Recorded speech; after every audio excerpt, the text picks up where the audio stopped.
Hello everyone, আমি আজকে আছি নর্থ কলকাতার বরানগরে আমার দাদার বাড়িতে। আর এখান থেকে আমি ফার্স্ট টাইম লঞ্চে করে যেতে চলেছি বেলুড় মঠে। সো আমি এখন রয়েছি কুটিঘাট বন্দরে। এখান থেকে আমরা লঞ্চের টিকিট কেটে সোজাসুজি চলে যাচ্ছি বেলুড় মঠের দিকে।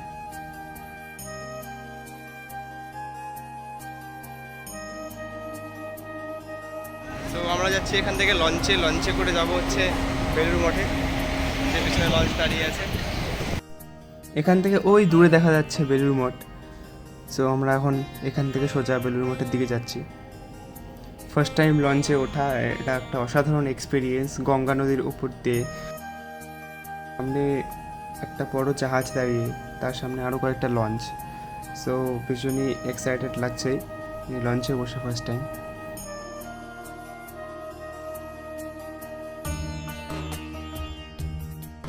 দেখতে দেখতে আমরা চলে আসলাম বেলুড় মঠের একটা ঘাটে। সো এখান থেকে আমরা বেলুড় মঠের দিকে যাচ্ছি। আমি আর আমার দুটো দাদা সামনে আমার সাথে আছে। সো আমরা কুটিঘাট বন্দর থেকে যেই দিকে এসে বেলুড় ঘাটে এসে পৌঁছলাম, আমরা সেই প্রবেশদ্বার দিয়ে এখন বেলুড় মঠে প্রবেশ করছি। তো এইখানে অসংখ্য দর্শনার্থী এসেছেন।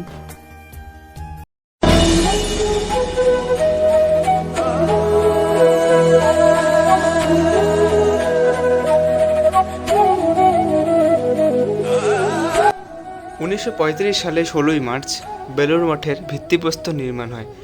মার্টিন বার্ন অ্যান্ড কোম্পানি এই মন্দিরটি তৈরি করে। স্থাপত্যের ঐক্যতান রূপে এই মঠের বর্ণনা করা হয়। রামকৃষ্ণদেবের ভাবান্দোলন ও বিশ্বাস অনুসারে বিশ্ব ধর্মের আদর্শকে তুলে ধরার জন্য ধর্মের স্থাপত্য ও প্রতীক হিসাবে এই মিশনের স্থাপত্য বৈশিষ্ট্য সংকলিত হয়েছে।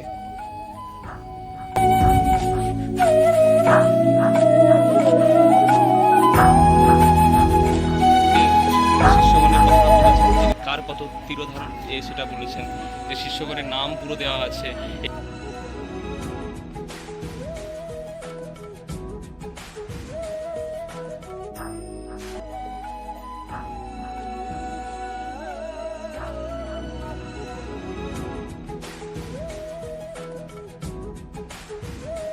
উত্তরবঙ্গে তো সবাই সবসময় আসতে পারে না, বা বিভিন্ন জায়গার মানুষ তো সবসময় বেলুড়ে আসতে পারে না।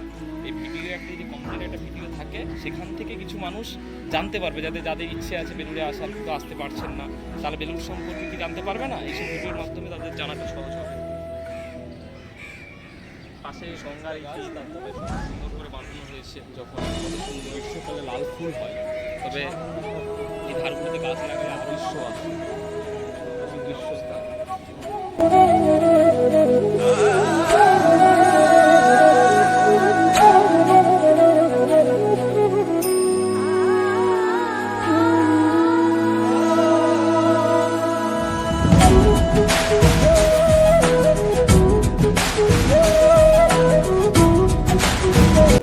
আর আমরা এখন রয়েছি শ্রী শ্রী মা সারদা দেবী মন্দিরের ঠিক সামনে।